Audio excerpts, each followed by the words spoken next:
इतिहास को पढ़ा था। इतिहास को पढ़ा क्या था, समझा भी था हम लोगों ने। आज जो है हमारा सो केबीसी नैनो का, ठीक है, केबीसी नैनो का इस सेगमेंट जो है दूसरा है, ठीक है। इसमें हम लोग को क्या पढ़ना है, कला एवं संस्कृति पढ़ना है, ठीक है। एग्जाम में प्रश्न आते हैं क्या, बिल्कुल एग्जाम में प्रश्न आते हैं। बहुत अच्छे प्रश्न आते हैं, मेंस में आते हैं क्या, बिल्कुल मेंस में भी आते हैं, ठीक है। मेंस में आपको 12-14 नंबर का, 8-8 नंबर वाले एक या दो प्रश्न आपको पूछे जाते रहे इससे, ठीक है। तो महत्वपूर्ण है, समझिएगा ध्यान से। और इसको कहीं कहीं पे जो मैं बोलूंगा इंपॉर्टेंट है, तो कॉपी खोल को उसको नोट्स में लिखने की भी कोशिश कीजिएगा, ठीक है। तो चलिए शुरू करते हैं कला संस्कृति। सबसे पहले कला संस्कृति की इंट्रो हम लोग देखते हैं, ठीक है। देखिएगा, कभी भी आप बिहार के संदर्भ में अगर आप कुछ लिख रहे हो, तो इस किताब से आपको क्या करना, इंट्रो को उठाना। इस किताब में अगर सबसे अच्छी कोई चीज अगर दी हुई है, तो उसका इंट्रोडक्शन, जिसको हम लोग हिंदी में कहते हैं भूमिका, बहुत अच्छी दी हुआ है, ठीक है। जैसे देखिए, कला संस्कृति का जो इंट्रोडक्शन देखिए कितना बढ़िया ही लिखा होगा, ठीक है। प्राचीन काल से बिहार कला एवं संस्कृति के विकास का महत्वपूर्ण केंद्र रहा। पाषाण कालीन मानव संस्कृति के चिन्ह बिहार में आज भी उपलब्ध है। मौर्य काल में बिहार में, ठीक है, कला और संस्कृति के क्षेत्र में, ठीक है, संपूर्ण उत्तरी भारत को मार्गदर्शन प्राप्त प्रदान किया। पाल शासन काल में चित्रकला मूर्तिकला का विकास ने समस्त पूर्वी भारत में एक नई शैली का जन्म लिया। पाटलिपुत्र प्राचीन काल से बौद्धिक क्रियाकलापों का बड़ा केंद्र है। बिहार की संस्कृति समृद्ध एवं बिहार की संस्कृति समृद्ध एवं गौरवपूर्ण है, ठीक है। शब्दों का चयन देखिए कितना बेहतरीन है। जिसने भारत की महान संस्कृति के समृद्ध एवं उन्नतिशील हुई है, ठीक, उन्नतशील हुई है। भारतीय दर्शन शास्त्र के क्षेत्र में सर्वोच्च कोटि के चिंतन की शुरुआत राजा जनक की सभा मंडली द्वारा की गई थी, ठीक है। राजा जनक जो थे दार्शनिक राजा कहे जाते थे, ठीक है, समझिएगा। महावीर और गौतम बुद्ध जैसे धर्म प्रचारकों ने पूरे विश्व में मैत्री, प्रेम और सेवा, सहिष्णुता एवं अहिंसा के रूप में अपने आप को प्रस्तुत किया था, ठीक है। कितना बढ़िया और कितना सटीक इंट्रो है। अब बोलोगे सर इस इंट्रो का कहाँ पे प्रयोग किया, ठीक है। तो अगर प्रश्न आएगा बिहार में कला एवं संस्कृति के विकास को लिखे, ठीक है, या फिर बिहार में कला एवं संस्कृति के क्रमवार विकास को लिखे, तो इंट्रो आपका बनेगा सटीक है। उसके बाद बिहार में जो भी कला एवं संस्कृति का विकास हुआ, जैसे बोलोगे सर स्थापत्य कला का विकास हुआ है, ठीक है, चित्रकला का विकास हुआ, ठीक है। उसके बाद बहुत सारा कला है, उन सब का विकास भी आप लोग चाहेंगे तो बारी बारी से सब पे थोड़ा थोड़ा पॉइंट बना सकते हैं, लेकिन इंट्रो इसका क्या है, परफेक्ट है, ठीक है। तो मेंस लिखने में भी आपको मदद मिलेगी। बिहार के प्रमुख प्रतिष्ठित विद्वान, ध्यान में रखेंगे, ठीक है। सबसे पहले उपावर्षा, ठीक है। उपावर्षा की बात की मीमांसा में वेदांत के टिप्पणीकार थे, ठीक है। नाम ध्यान में, क्या नाम है इनका, उपावर्षा, क्या नाम है, बोलते रहिए इसमें आप लोग, ठीक है। क्या नाम है इनका, उपावट। उपावर्षा, ठीक है। उपावर्षा कौन थे, तो मीमांसा में वेदांत के क्या थे, टिप्पणीकार थे, ठीक है। पिंगला, पिंगला की बात करेंगे, छंदे विचति के लेखक थे। किसके लेखक थे, पिंगला छंदे विचति के लेखक थे। पतंजलि की बात करेंगे, प्रसिद्ध दार्शनिक है, क्या है पतंजलि, प्रसिद्ध दार्शनिक है, ठीक है। पतंजलि जो है प्रसिद्ध दार्शनिक है। किस सूत्र के जनक है पतंजलि, किस सूत्र के जनक है, योग। योग। ठीक योग है। सूत्र। योग सूत्र के भी जनक जो है आपके क्या है, पतंजलि है, जैसा कि आप लोग जानते हैं। अब आते हैं पाणिनि, पाणिनि की बात करेंगे, प्रसिद्ध व्याकरणाचार्य है, और साथ में किसके लेखक है, अष्टाध्यायी के लेखक है। अब आते हैं व्यास, व्यास की बात करेंगे, पाणिनि के गुरुजी थे, ठीक है। किसके गुरुजी थे, पाणिनि के गुरुजी थे। पानी। व्याधि की बात करेंगे, ज्यामितीय सूत्र संग्रह करता है ये। और चरक की बात करेंगे तो चिकित्साविद है, ठीक है, जिन्होंने किताब लिखी थी इसका नाम था चरक संहिता। कौन सी किताब लिखी थी चरक ने, चरक संहिता। चरक संहिता नामक पुस्तक जो थी चरक ने लिखी थी, ठीक है। ये सबके सब जो महान प्रमुख व्यक्ति जो है, प्रतिष्ठित विद्वान जो है, कहाँ से आते हैं, बिहार से आते हैं, ठीक है। बिहार। मीमांसा में वेदांत के टिप्पणीकार, जिनका नाम है उपावर। उपावट। पिंगला की बात करेंगे, छंदे विचि के लेखक है। पतंजलि की बात करेंगे, प्रमुख दार्शनिक है, योग सूत्र के जनक। पाणिनि की बात करेंगे, प्रसिद्ध व्याकरणाचार्य एवं अष्टाध्यायी के लेखक। व्यास की बात करेंगे तो पाणिनि के गुरु जी है। व्याधि की बात करेंगे, ज्यामितीय सूत्र संग्रह करता है। चरक की बात करेंगे, चिकित्साविद है, चरक संहिता के जनक है, ठीक है। ये सबके सब बिहार के प्रमुख विद्वान है। अब हम चलेंगे स्थापत्य एवं मूर्ति कला, जैसे बोला ना बिहार में कला की, तो ये सबके सब कला में आएगा। कला में आपको पढ़ना है, स्थापत्य कला पढ़ना है, मूर्ति कला आपको पढ़ना है बिहार में, ठीक है। बिहार के डांस है, बिहार का आर्ट है, बिहार का पेंटिंग है, सबके सब आपको पढ़ना है, ठीक है। तो देखिए मौर्य कला के बारे में आप लोग कुछ कुछ लिख के लाते हैं यहाँ से, आप चाहें तो आराम से अपने नोट्स में आप इसको चीजों को शामिल कर सकते हैं, ठीक है। बिहार में कला की प्रगति के स्पष्ट साक्ष्य मौर्य कला लगभग चौथी शताब्दी ईसा पूर्व से उपलब्ध होते हैं, ठीक है। ऐतिहासिक पुरातात्विक साक्ष्यों की दृष्टि से मौर्य काल इतिहासकारों के लिए अंधकार से प्रकाश की ओर ले जाने वाला माना जाता है। समझ रहे कितना बढ़िया लाइन लिखा हुआ है। मतलब मौर्य कला को इसने कहा से भाई साहब एक ऐसा काल था जिसने मतलब इंसानों को, ठीक है, इतिहासकारों ने इसको कहा से ये अंधकार से मतलब क्या ले गया, प्रकाश की ओर ले गया है, ठीक है। मौर्य काल में वास्तुकला और मूर्ति कला की कलात्मक विकसित अवस्था तक पहुंच गई, ठीक है। मतलब यहाँ पे मौर्य कला में वास्तुकला मतलब आर्किटेक्ट भवन निर्माण, ठीक है। मूर्ति कला मतलब मूर्तियों का निर्माण। इनकी कलात्मक और विकसित मतलब इतने बढ़िया ढंग से इसने कलात्मक और विकसित कैसी इनकी एकदम उच्चतम श्रेणी तक मतलब इनकी अवस्था पहुंच गई। अशोक स्तंभ के जिन पर जानवरों के जीवंत आकृतियां और पत्थरों पर नक्काशी का काम परिवक काल में रूप में प्रमाण है। दीदारगंज से प्राप्त यक्षिणी की प्रतिमा इस काल की मूर्ति कला का सर्वश्रेष्ठ सर्वोत्कृष्ट नमूना है, ठीक है। दीदारगंज से किसका मिला, दीदारगंज पटना से किसका मूर्ति मिला है, यक्षिणी की प्रतिमा मिली है। ठीक है, इस काल का सबसे सुंदर उदाहरण में माना जाता है यक्षिणी की प्रतिमा, ठीक है। ध्यान, इस काल का सबसे बढ़िया सुंदर नमूना में यक्षिणी की प्रतिमा को माना जाता है, ठीक है, जो कि कहाँ से प्राप्त हुआ, दीदारगंज से प्राप्त हुआ है, ठीक है। समझ रहे हैं ना। और ये आपको अशोक के स्तंभ जिन पर जानवरों की जीवंत आकृति और पत्थरों पर नक्काशी के काम परिपक्व कला के रूप में प्रमाण है। ये इतना बेहतरीन है, ठीक है, खुले में है, ठीक है, क्या है, खुले में है। लेकिन खुला में रहने के वजह से आंधी पानी तूफान में क्षरण होना चाहिए, किसी भी प्रकार का क्षरण नहीं देखा गया है, ठीक है। इसलिए अभी आप किसी घर को 5 साल 10 साल के छोड़ दीजिए, वो बड़ा जर्जर स्थिति में आ जाता है कुछ दिन के बाद। लेकिन खुला में, धूप में, आंधी में, तूफान में, पानी में, लेकिन फिर भी ये जो आपका जो है ये अशोक का स्तंभ जो है, इन पे किसी भी प्रकार का कोई भी प्रक्रिया नहीं होती है। आप देखेंगे इस समय का जो, ठीक है, इस समय का जो कला जो था किस प्रकार से मतलब ये प्रयोग होती थी।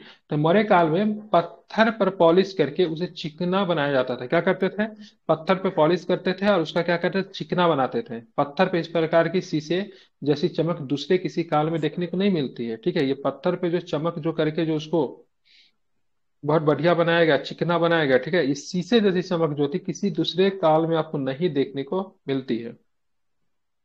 अशोक का धर्म प्रचार के लिए देश के विभिन्न भागों में लगभग 20 एकात्मक स्तंभ स्थापित किए गए हैं, ठीक है। इनके शीर्ष भाग पर कुछ अंश है घंटा है जिसे भारतीय विद्वान, ठीक है, अवांगमुखी कमल कहते हैं, ठीक है। तो ध्यान में, अशोक द्वारा धर्म प्रचार के लिए देश के विभिन्न भागों में लगभग 20 एकात्मक स्तंभ। एकात्मक का मतलब क्या होता है, यहाँ पे एक प्रश्न है, एकास्मक, ठीक है। एकास्मक स्तंभ जो होता है, जिसमें मान लीजिए एकास्म, देखिए स्तंभ बनाने के लिए आप दो काम कर सकते हो। पत्थर से बनेगा तो बहुत सारे पत्थर को जोड़ जोड़ के कट करके बनाओगे, या फिर बड़ा सा एक शिला है, ठीक है, वह एक ही है, पूरा शिला की बात करें एक ही है। अब मान लीजिए कोई पहाड़ है, ठीक है, बड़ा सा होगा, बड़ा सा टीला होगा, उसको क्या करेंगे, विभिन्न प्रकार के तोड़ के उस पे बनना, नक्काशी करना, उस पत्थर को एकास्मक कहा जाता है। मतलब एक बड़ा सा टीला पे उसको नक्काशी करके बनाया गया है। इसमें ज्यादा मेहनत लगेगा नहीं, बड़े से आकार के पत्थर को उसे नक्काशी करना, उसका रूप देना कितना टफ काम होगा, ठीक है, सो कहा गया है, ठीक है। तो आप देखोगे यहाँ पे से इसके शीर्ष भाग पे कुछ अंश है, मतलब घंटा है, जिसे भारतीय विद्वान ने क्या कहा, अवांगमुखी कमल कहा है, इन्वर्टेड लोटस। इसके ऊपर देखेंगे गोल अंड है या चौकी अंकित है, तथा कुछ चौकियों पर चार पशु, ठीक है, चार छोटे चक्र अंकित है। चौकी पर बात करेंगे, देखिए यहां से प्रश्न पूछ देता है, इसको जरा नोट कीजिएगा, ठीक है। चौकी पर चार जो पशु पशु कौन कौन है, ठीक है, सिंह है, अश्व है, हाथी है, बैल है, ये नोट कर लीजिएगा, ठीक है। पूछेगा कौन नहीं है फिर कौन है, कौन कौन है, सिंह है, अश्व हाथी, है, घोड़ा, हाथी है, बैल। शेर और बैल, ठीक है, ध्यान रखिएगा, ठीक है। शेर है, सिंह जिसको बोलते हैं, ठीक है, अश्व है, हाथी है, और साथ में क्या है, बैल है, ठीक है, ध्यान रखेंगे, ठीक है। ये सब क्या है, ये चार पशु आपको वहां पे देखने को मिलते हैं। फिर से रिपीट करना, सिंह, अश्व, हाथी, बैल, ध्यान में रखना है। मौर्यकालीन स्थापत्य के नमूने पटना में पाटलिपुत्र के प्राचीन भग्नावशेष मिले, ठीक है। भग्नावशेष क्या होता है, भग्नावशेष मतलब उसके अंश, ठीक है, जैसे मान लो कोई भवन अगर मान लीजिए टूट टाट गया है, तो भाई साहब भवन टूट गया है, उसका आर्किटेक्चर समाप्त, क्योंकि ईटा रोड़ा पत्थर जिससे वो बना था वो सब तो बचा हुआ है ना। तो मौर्यकालीन स्थापत्य के नमूने पटना में पाटलिपुत्र के प्राचीन भग्नावशेष में, जिसमें 80 खंभों वाला सभा कक्ष और काष्ठ कला की अद्भुत कारीगरी से युक्त प्राचीन सुरक्षा के उद्वेग के तरीके अपनाए गए थे। कितने खंभों के थे? 80 खंभों के। ठीक है, मतलब ये मुख्यतः आप देखोगे तो इनका महल कहाँ पे था, ठीक है। चंद्रगुप्त मौर्य का महल कहाँ पे था? पटना में।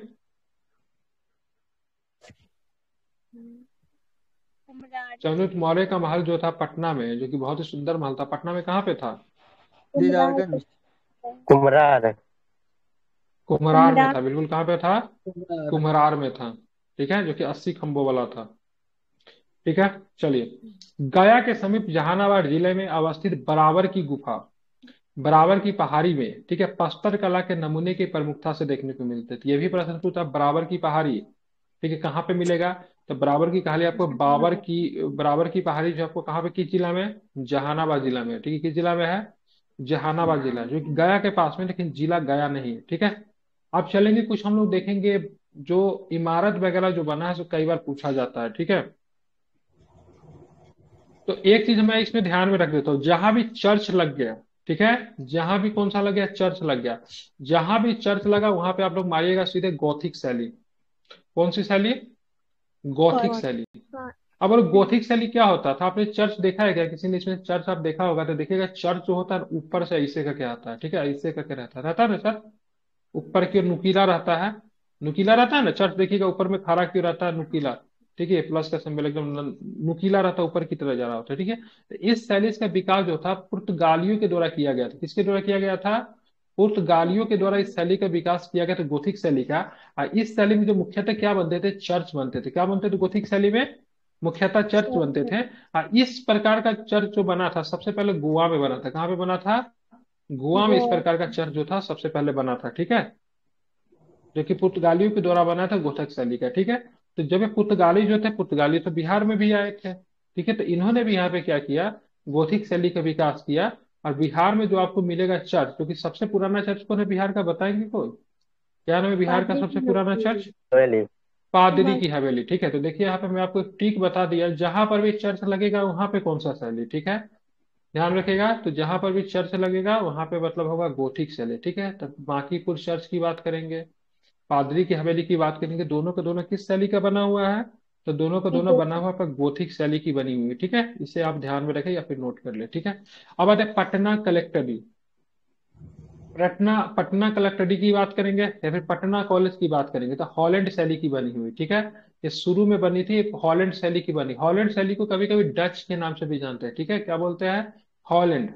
ठीक है, हॉलैंड कंट्री के नाम है, वहां के लोगों को डच के नाम से जाना जाता था। ठीक है, इसलिए डच शैली भी कहते हैं। यहाँ के हॉलैंड के लोगों को डच के नाम से हम लोग जानते हैं। ठीक है, तो इससे भी आप क्या करोगे? याद रखोगे। ठीक है, ध्यान में रखना।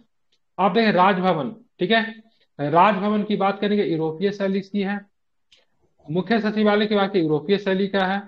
ठीक है, उसके उच्च न्यायालय की बात की, यूरोपीय शैली की। जहां पर भी यूरोपीय शैली लग गया, इसका विकास, ठीक है, ब्रिटिश के काल में हुआ। ठीक है, पॉइंट टू बी नोटेड।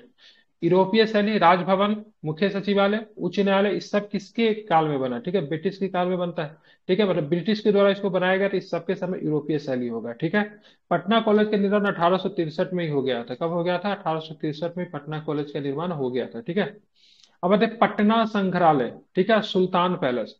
जब सुल्तान पैलेस और पटना संग्रहालय की बात करेंगे तो इंडो इस्लामिक शैली का ये पूछा गया है प्रश्न, इसलिए मैं बार बार रिपीट करता हूँ। ठीक है, तो चलिए एक बार और फिर से रिपीट करता हूँ। मैं आप लोग को बताता, मैं इधर बोल रहा हूँ, ऑप्शन बोल रहा हूँ, आप उधर का प्रभाव बोलोगे से किस शैली का प्रभाव पड़ा है। ठीक है, चलिए बताना, पटना कलेक्ट्रेट किस शैली का प्रभाव है? हॉलैंड। ठीक है, बिल्कुल ठीक है, हॉलैंड की शैली। Patna college, Holland. बिल्कुल ठीक है। पटना कॉलेज की स्थापना कब हुआ था? 1833 में कि 1843 में कि 1863 में? 1863। बिल्कुल ठीक है बेटा। पादरी की हवेली किस शैली की है? गॉथिक शैली। बिल्कुल, पादरी की हवेली है क्या? चर्च। एक प्रकार का चर्च है। ठीक है, बांकीपुर चर्च किस शैली की है? गॉथिक शैली। राजभवन, मुख्य सचिवालय और उच्च न्यायालय किस शैली की है? यूरोपीय। पटना संग्रहालय और सुल्तान पैलेस किस शैली के हैं? Indo Islamic valley. चलिए बताना, शेर शाह सूरी का मकबरा बिहार के सासाराम में है, ठीक है, वह किस सदी की है? ये इंडो इस्लामिक। इंडो इस्लामिक सेल। इस्लामिक क्या है? शेर शाह सूरी का मकबरा भी है, ठीक है। आप देखेंगे पटना के दक्षिणी भाग में आपको जगह मिलेगा जिसको बोलते हैं कुम्हरार। कुम्हरार से एक विशाल कच्छ के अवशेष मिले जिससे 80 स्तंभ थे। मुख्यतः संभवतः किसी सभागार या फिर राजमहल का हिस्सा था। सिंपल सी बात है सर भाई, क्या था? तो ये आपको कौन है? तो चंद्रगुप्त मौर्य का महल था। चंद्रगुप्त मौर्य का महल की बात करेंगे, बहुत सारे इतिहासकारों ने इसको बड़ा प्रशंसा किया, मतलब बढ़ चढ़ के बता सर भाई कि सूसा के महल से सुंदर था, एक बाना के महल से भी काफी सुंदर था, मतलब एकदम समृद्ध था, ठीक है। इसमें कितने खंबे थे? 80। 80 खंबे थे, ठीक है। और ये महल मुख्यतः क्या चीज का बना हुआ था? लकड़ी का। लकड़ी का बना। ये महल क्या जमीन पे था बना हुआ कि हवा में था? जमीन पे।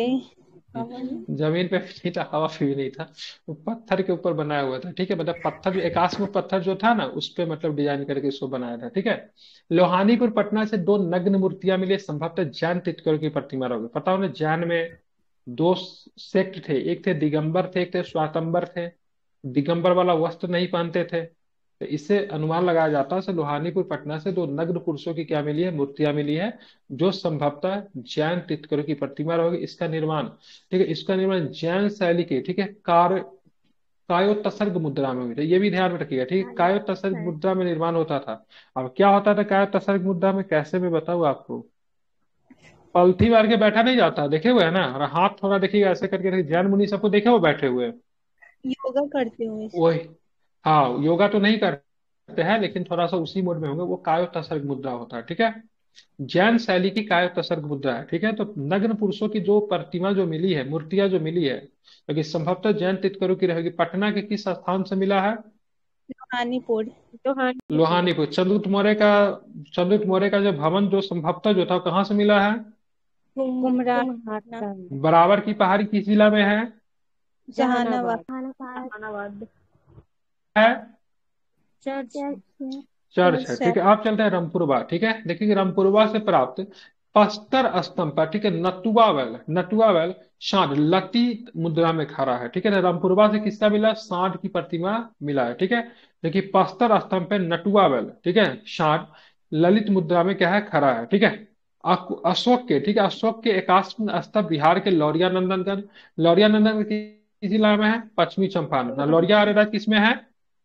पूर्वी पूर्वी चंपारण। चंपारण में है, ठीक है, ध्यान रखिएगा, ठीक है।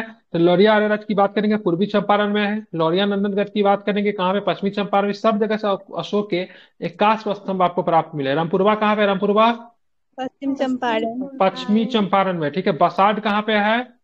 कोल्हुआ। कोल्हुआ में बसाड आपको पड़ता है, ठीक है, ध्यान में रखेंगे, ठीक है। बसाड के कोल्हुआ से आपको प्राप्त हुआ है, ठीक है। तो अशोक के एकाश्म स्तंभ बिहार में लौरिया नंदनगढ़, जो कि जिला पश्चिमी चंपारण। लौरिया अरेरा जिला पूर्वी चंपारण। रामपुरवा की बात करेंगे, पश्चिमी चंपारण, ठीक है। बसाड की बात करेंगे, कोल्हुआ, ठीक है। बसाड हालांकि खुद भी फेमस है, ठीक है। इन सब जगहों से मुजफ्फरपुर से प्राप्त है। मुजफ्फरपुर से तो मुझे नहीं लगता कुछ मिला। क्या मिला कोल्हुआ मुजफ्फरपुर से? मुजफ्फरपुर है शायद। ऐसे। नहीं, कोल्हुआ कोल्हुआ कहाँ से मुजफ्फरपुर में है सर। मुजफ्फरपुर में आ गया? हाँ, सर कोल्हुआ उधर गोबरसाही बसाड तरफ है। मुजफ्फरपुर में पड़ता है। कोल्हुआ पता है, बसा के नहीं पता। कोल्हुआ तो हर जिला में आपको कहीं ना कहीं पे मिल जाएगा। कोल्हुआ नकुलवा चौक हर जगह पे रहता है। यार बसात तो सर मुजफ्फरपुर में नहीं पड़ता, देखना पड़ेगा, हो भी सकता है। अब यहाँ पे मौर्य कला का प्रसिद्ध नमूना की बात करेंगे, तो दीदारगंज से प्राप्त हुआ है। किसकी प्रतिमा है दीदारगंज? यक्ष यक्ष यक्षिनी की यक्ष। प्रतिमा है, ठीक है। यक्षिनी की प्रतिमा है, ठीक है। अब यक्षिनी की प्रतिमा जो आप लोगों ने इम्तियाज अहमद की किताब दिखा था क्या? हाँ, ऊपर में था। ठीक है, ध्यान में ऊपर में ही आपको यक्षिनी की प्रतिमा मिल जाएगा। वैसे मैं आपको यक्षिनी की प्रतिमा में आपको दिखा रहा हूँ, देखिए कितना सुंदर यक्षिनी की प्रतिमा जो है सो आपको देखने को मिलता है। मैं आपको भेज रहा हूँ, आप लोगों को देखना चाहिए। और मैं इस पिक्चर को दिखा के आपको कुछ समझाना भी चाहूंगा। एक लेख भी आप लोगों को शेयर कर रहा हूँ, मे भी अगर ये हो जाए तो।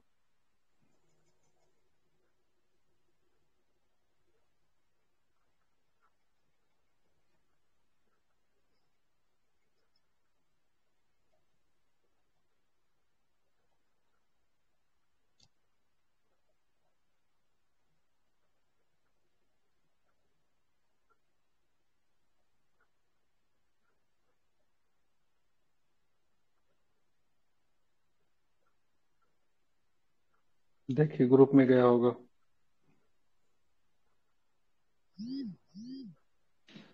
ठीक है, देखिए ये जो थी प्रतिमा जो थी आपकी यक्षिणी की प्रतिमा है। ठीक है, गए हैं सर यहाँ पर, पास नहीं पड़ता, ठीक है, प्रतिमा के पास नहीं है।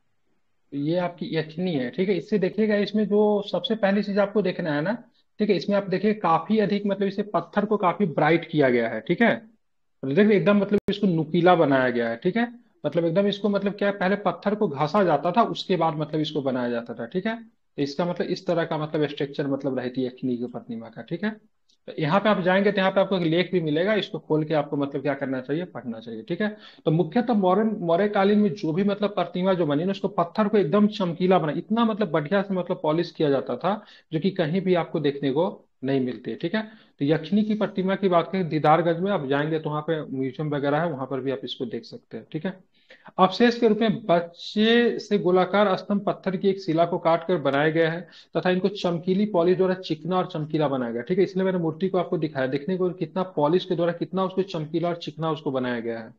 ठीक है, चलिए, तो आपको ध्यान में रखना है यक्षिणी की प्रतिमा की बात के दीदारगंज से है। ठीक है, लोहानीपुर पटना से दो मतलब नग्न साधु के मतलब मूर्ति मिले जो कि मुख्यतः जैन साधु, जो कि किस मुद्रा में है। ठीक है, तो ललित। कायो तसर्ग मुद्रा में आपको देखने को मिले। कुम्हार से क्या मिला है, तो महल मिला है। ठीक है, चंद्रगुप्त मौर्य का राज्य प्रसाद जैसे कहते हैं। ठीक है, तो ये आपको हो गया सारे के सारे प्रश्न जो थे किससे थे, चंद्रगुप्त सॉरी क्या बोलते हैं उसको, मौर्य कला से। ठीक है, अब आते बिहार में क्या होता है ना, गुप्त कला का भी आपको बिहार में आपको विकास आपको देखने को मिलता है। ठीक है, गुप्त कला का विकास बिहार में किस प्रकार से वो जो हम लोग देखते हैं। ठीक है, शुंग और पाषाण काल। ठीक है, शुंग और पाषाण काल में कला का विकास जारी रहा, मगर इस काल में नमूनों से मौर्यकालीन कलात्मक गुणवत्ता नहीं प्रकट होती है। ठीक है, मतलब आप देखेंगे आफ्टर मौर्य कुषाण भी आएंगे, शुंग भी आएंगे, शुंग आते फिर कुषाण आते हैं, तो इन समय भी कला का विकास तो हुआ, लेकिन ये कला कहीं से भी मतलब ठीक है मौर्य कला के आसपास भी आपको नहीं देखने को मिलती है। ठीक है, समझ रहे हैं ना, मौर्य कला के आसपास भी आपको ये नहीं भटकती हुई दिखती है। फिर आता है गुप्त काल, आता है गुप्त काल को बोलते हैं ठीक है स्वर्ण युग बोलते हैं। ठीक है, क्या बोलते हैं उसको, स्वर्ण युग। स्वर्ण युग के नाम से गुप्त काल को जाना जाता है। ठीक है, मुख्यतः आर्ट एंड कल्चर की वजह से ही ठीक है गुप्त काल को मतलब क्या कहते हैं, स्वर्ण काल के नाम से भी जाना जाता है। ठीक है, गुप्त काल में पुनः वास्तुकला का विकास बड़े पैमाने पर हुआ जिसकी प्रेरणा सारनाथ के क्षेत्र में विकसित हुआ और मथुरा कला से प्रभावित शैली से प्राप्त हुआ। ठीक है, तो मथुरा कला ध्यान में रखेगा, इंपॉर्टेंट है, गुप्त काल की कला है। ठीक है, साथ ही नालंदा में स्थापत्य में मूर्ति कला के अनेक स्वरूप अस्तित्व में आए। नालंदा में चूने व मिट्टी के बनी गुप्तोत्तर कालीन ठीक है ध्यान रखें अष्टको जो कि गुच्छकारी की एक विशाल मूर्ति करीब 75 फीट का कला संयोजन स्थापत्य कला का नमूना है। ठीक है, तो ये मूर्ति जो बनी थी नालंदा में चूने व मिट्टी से बनी, ठीक है, गुप्तोत्तर कालीन एस्टको जो कि गचकारी की एक विशाल मूर्ति जो कि हाइट की बात करेंगे, ऊंचाई की बात करेंगे, इसकी 75 फीट का कला संयोजन स्थापत्य कला का नमूना है जो कि यहाँ के मंदिर संख्या 3 में आपको देखने को मिलता है। भागलपुर के सुल्तानगंज से प्राप्त ठीक है एक बुद्ध की प्रतिमा, ये पूछा हुआ प्रश्न है, भागलपुर की उसकी हाइट कितनी है, 7.5 फीट। ठीक है, कितनी हाइट है, कितनी हाइट है, तो 7.5 फीट हाइट है। ठीक है, भागलपुर के सुल्तानगंज से प्राप्त 7.5 फीट ऊंची बुद्ध की त्राम मूर्ति है। ठीक है, किससे बनी हुई है, त्राम की बनी हुई, किसकी, त्राम की बनी हुई। ठीक है, कहाँ से प्राप्त हुई है, तो भागलपुर के ठीक है सुल्तानगंज से प्राप्त होती है। ठीक है, क्या चीज की मूर्ति बनी हुई है, ठीक है तांबा ध्यान का। रखें, त्राम की बनी हुई, किसकी बनी हुई है, त्राम मूर्ति है। ठीक है, ध्यान रखें किसकी, त्राम मूर्ति है। ठीक है, कितनी ऊंची, इसकी हाइट कितनी है, 7.5। बिल्कुल 7.5 फुट है। ठीक है, गुप्त काल की प्रारंभिक श्रेष्ठ रचनाओं में से एक है। इस मूर्ति पे पारदर्शी वस्त्र है जो शरीर से चिपके हुए है। ठीक है, वर्तमान में मूर्ति बर्मिंघम के संग्रहालय में स्थित है। अब देख रहे हैं मतलब मूर्ति हमारा ठीक है कहाँ चला गया, बर्मिंघम में चला गया। ठीक है, मतलब ब्रिटिश चुरा के ले गए। ठीक है, ध्यान रखेंगे। ठीक है, तो ध्यान में रखिएगा भागलपुर से सुल्तानगंज से प्राप्त 7.5 फुट की ऊंची जो प्रतिमा जो है, त्राम त्राम की जो प्रतिमा जो है ठीक है अब तो नहीं रही। ठीक है, जो कि अब बर्मिंघम इंग्लैंड के संग्रहालय में सुरक्षित है, सुरक्षित क्या सुरक्षित है। ठीक है, हमारे यहाँ से ले गया तो क्या ही सूरत थी, ठीक है। इसको ध्यान में आपको रखना है। इसकी विशेषता की बात करेंगे तो गुप्त काल की प्रारंभिक रचना है, मतलब जब गुप्त काल का जब शुरुआत होता था सबसे पहले यही रचना होती है। और ये पूरी तरह से मूर्ति पर पारदर्शी वस्त्र है। वस्त्र कैसा है? पारदर्शी, जो शरीर से मतलब चिपके हुए हैं। यह मूर्ति गुप्तकालीन धातु शिल्प का उत्कृष्ट नमूना है, क्योंकि भाई साहब किसका बना हुआ है? त्राम का बना हुआ है, नहीं किसका बना हुआ है? त्राम का बना हुआ है, ठीक है। तो किसका? धातु विज्ञान का तो प्रयोग हुआ ना। मतलब गुप्त काल में धातु शिल्प के विशेष बारे में भी लोगों के बहुत अच्छे प्रकार से मतलब क्या थी? जानकारी थी, ठीक है। बिहार में अनेक गुप्तकालीन मृन्मयी, मृन्मयी का मतलब क्या होता है? ध्यान रखिए, कभी एग्जाम में मतलब पूछता है मृन्मयी का मतलब क्या होगा? मिट्टी मिट्टी की मूर्ति, ठीक है। और मिट्टी के मूर्ति भी आपको मिले हैं जिनका सौंदर्य की बात करेंगे अप्रीतम है, मतलब तुलना नहीं किया जा सकता, इतना खूबसूरत है सौंदर्य, ठीक है। गुप्तकालीन गुप्तकालीन मूर्तिकला के नमूने रोहतास, भोजपुर, नालंदा, राजगीर, गया, वैशाली, सुल्तानगंज, पटना आदि स्थानों से क्या होता? प्राप्त होता है।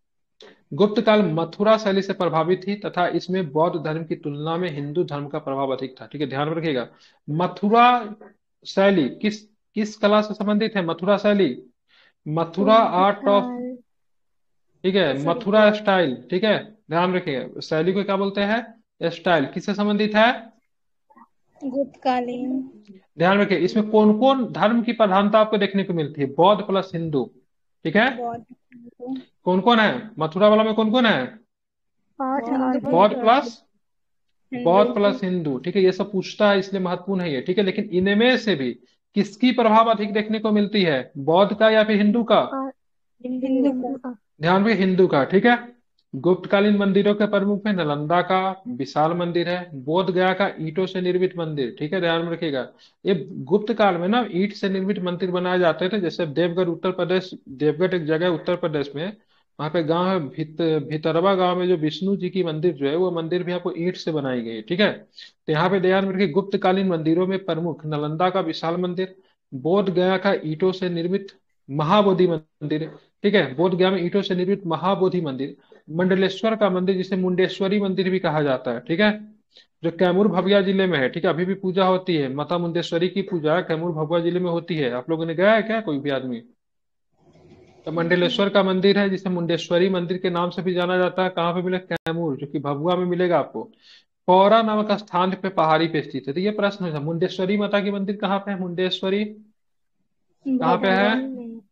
ठीक स्थान है, पे मुंडेश्वरी जी की बात करेंगे, मूर्ति की बात करें, कैमूर भभुआ में आपको मिलेगा, ठीक है। किस पहाड़ी पे है ये? तो पौरा पहाड़ी पे। किस पहाड़ी पे है? पौरा पौड़ा पहाड़ी पे है, ठीक है।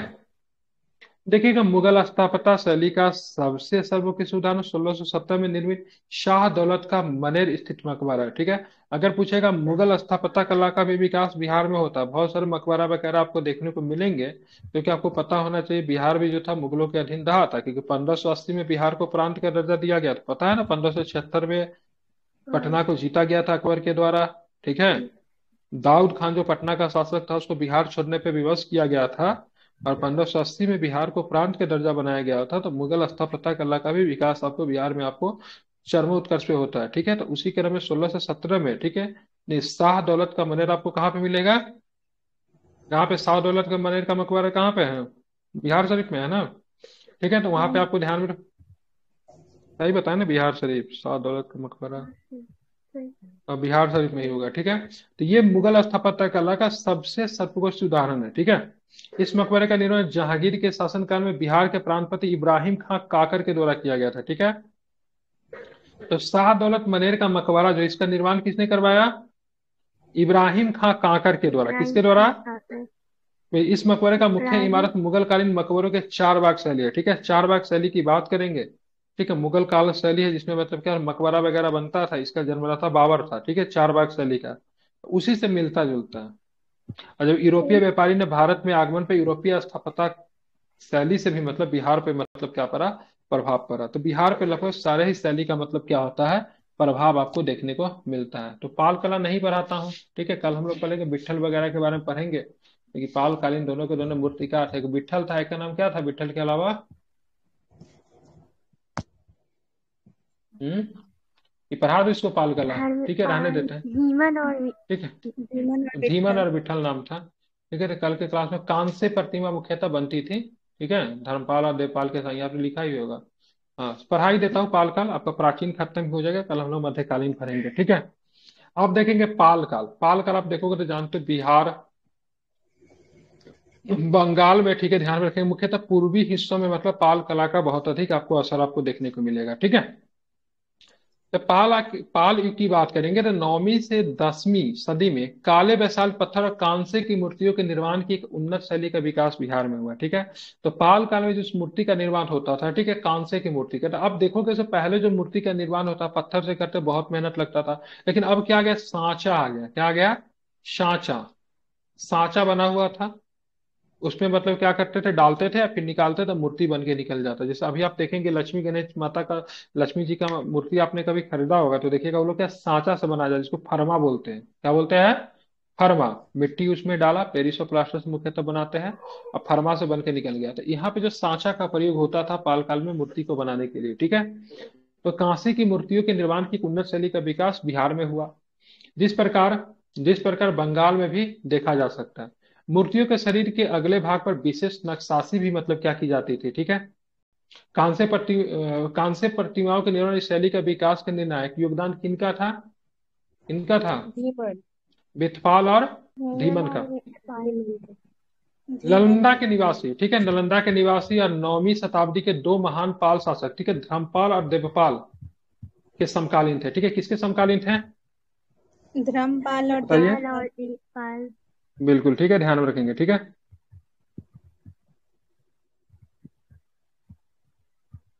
तो उसके बाद आपको ध्यान में कि धीमन और मतलब बिथपाल की बात करेंगे तो किसके समकालीन थे, ध्यान में रखेंगे। धर्मपाल और देवकाल के मतलब क्या थे, समकालीन थे, ठीक है, ध्यान में रखना है।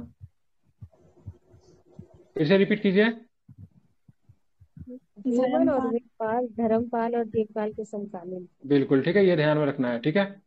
चलिए तो आप चलेंगे यहाँ पे पालकालीन, ठीक है। पालकालीन कांस्य प्रतिमा सांचे की ढाली गई है, ठीक है। इसकी मैंने बोला ना, ये सांचे से बना है। सांचा मतलब क्या, फरमा। क्या होता है सांचे का मतलब, फरमा, ठीक है। तो पालकालीन कांस्य प्रतिमा सांचे में ढाली गई। इसके अनेक नमूने नालंदा और कुकरीहार, कुकरीहार गाया के निकट से प्राप्त हुआ है, ठीक है, ध्यान में रखेंगे, ठीक है। तो पालकालीन कांस्य प्रतिमाएं सांचे में ढाली गई है। इसके अनेक नमूने नालंदा और मतलब क्या होता है कुकरीहार से मतलब क्या है प्राप्त हुए हैं। नालंदा से प्राप्त नमूने मुख्यतः देवपाल के समय है, जबकि कुकरीहार से प्राप्त, ठीक है, मूर्तियां परवर्ती काल से संबंधित है, ठीक है। तो यहाँ पे जो ये दो धर्मपाल और जो देवपाल जो थे इनके सामने, ठीक है, धीवर और मतलब क्या थे, बिठपाल थे, ठीक है, जो कि मतलब बहुत बड़े चित्र मतलब मूर्तिकार थे। अब पालकालीन कांसे की प्रतिमा जो थी सांचे में ढाली गई थी। इनके अनेक नमूना नालंदा और कुकरीहार से मतलब गया से मतलब आपको देखने को मिलता है। नालंदा और कुकरीहार, कुकरीहार कहाँ पड़ता है ये भी प्रश्न पूछा जाता है। कुकरीहार बताइए कहाँ पे पड़ेगा, गया के गया। पास में है। नालंदा से प्राप्त नमूने मुख्यतः देवपाल के समय के हैं, ठीक है, जबकि कुकरीहार के प्राप्त मूर्तियां परवर्ती मतलब बाद में, ठीक है, बाद में जो आए शासक जो है पालकालीन उनसे संबंधित है। पाल युगीन मूर्तियां जो मुंगेर जिले की पहाड़ी से प्राप्त की गई है। क्या, पाल युगीन मूर्तियां जो मुंगेर जिले की पहाड़ी से प्राप्त की गई है, कलात्मक सुंदरता का एक उत्कृष्ट नमूना है, जो काले बैसाल पत्थर पर निर्मित है। किस पर निर्मित है ये, काले पाल बैसाल युगीन मूर्तियां जो मुंगेर जिले के पहाड़ी से मिला है, ठीक है, जो कलात्मक और सुंदरता का बहुत अच्छा बना है। किस प्रकार के पत्थर पे बनाए गए थे, बेसाल पत्थर पे, काले बेसाल पत्थर पे बनाए गए हैं। और इसमें जो बना पाल काल में जो ज्यादातर मूर्ति बनता है किसकी मूर्ति बनी, बौद्ध मूर्तियों की मतलब आपको प्रधानता मिलती है, ठीक है। उसके बाद विष्णु की मूर्तियां, तो ये हम कह सकते हैं से पालकालीन मूर्तियां जो बनी है तो उसमें बौद्ध धर्म का प्रभाव अधिक था। और गुप्त कालीन की मूर्तियां पे ज्यादातर हिंदू धर्म का प्रधान था। लेकिन अगर ये पूछेगा से गुप्त कालीन मूर्तियां केवल हिंदू धर्म से संबंधित थी तो गलत हो जाएगा, क्योंकि मथुरा कला में दोनों के दोनों था। अगर ये भी पूछेगा से मतलब पालकालीन मूर्तियां केवल बौद्ध धर्म से संबंधित तो भी गलत हो जाएगा, क्योंकि इसमें हिंदू का भी है। लेकिन दोनों में डिफरेंसेस क्या है, गुप्त कालीन मूर्तियां में आप एक तरफ देख रहे थे जहां पे हिंदू धर्म की प्रधानता थी, और वहीं पे आप यहाँ पे देखोगे पालकालीन की मूर्तियां में बौद्ध धर्म की प्रधानता आपको देखने को मिलती है, ठीक है। ऐसे ही मूर्तियां मुख्यतः दीवारों पर सजावट के लिए निर्मित की जाती थी। कलात्मक सुंदरता का उत्कृष्ट उदाहरण एक तख्ती है जिस पर एक स्त्री को बैठी हुई मुद्रा में दिखाया गया है। इसके उसके दाहिनी पैर बाएं पैर पे रखा गया है और शरीर मतलब झुका हुआ है, एक हाथ में आईना लिए वह अपने रूप को निहार रही, तो दूसरे हाथ में उंगलियों पर एक मांग में सिंदूर भरी हुई है। ठीक है, तो ये मूर्ति की बात करेगा, पूछेगा तो बताओ इस तरह का प्रतिमा दिखाया जाएगा तो मतलब किसे बिहार के चित्र, बिहार के मूर्ति कला के संबंध में, ठीक है, इस कथन को देखकर पहचाने से मूर्ति किस काल से संबंधित है। ठीक है, बोलेगा तो इसमें मतलब इस मूर्ति में एक स्त्री को बैठी हुई दिखाया गया है। ठीक है, तख्ती पर एक स्त्री को बैठी हुई दिखाया गया है, जिसमें उसके दाहिनी पैर बाएं पैर पे रखा गया है, तो दाहिना पैर जो है बाएं पैर पे रखा गया है, और शरीर जो है झुका हुआ है, एक हाथ में आईने लिए हुए अपने रूप को निहार हुई, तो दूसरे हाथ में अंगुलियां से अपनी मांग में सिंदूर भर रही है। ये जो मूर्ति जो है ये किस काल की है? पाल कला। पाल पाल काल की है। ठीक है, ध्यान रखेंगे। इस काल के कुछ उत्कृष्ट मिडभन भागलपुर के पास अंतिचक में विक्रमशिला महावीर के अवशेष भी प्राप्त हुए। ठीक है, इस काल के कुछ उत्कृष्ट मृदभांड भागलपुर के पास अंतिचक में विक्रमशिला महावीर के अवशेष भी मतलब क्या होते हैं, प्राप्त होते हैं। ठीक है, तो कल आप लोग क्या करोगे, पाल काल, पाल कला, सॉरी काल नहीं, ठीक है, गुप्त कला और मौर्य कला, तीनों प्रश्न को क्या करेंगे आप लोग नोट्स बना के मुझे शेयर कर दीजिएगा, देखेंगे कैसा कैसा नोट्स बनता है। ठीक है, होगा तो मैं आपको क्वेश्चन होगा तो दे देंगे। ठीक है, या फिर आप देखोगे ना आर्ट एंड कल्चर वाला तो उसको क्वेश्चन दिया ही रहेगा। ठीक है, कल हम लोग पढ़ेंगे मध्यकालीन। ठीक है, मध्यकालीन कला हम लोग देखेंगे। ठीक है, वहां पे हम लोग देखेंगे। ठीक है, चित्रकला ये सभी कल पढ़ेंगे, कि मध्यकालीन में पढ़ा दूं, रहने देता हूँ, काफी अधिक हो जाएगा। ठीक है, ठीक है, तो कल की क्लास में हम लोग यहीं से क्या करेंगे,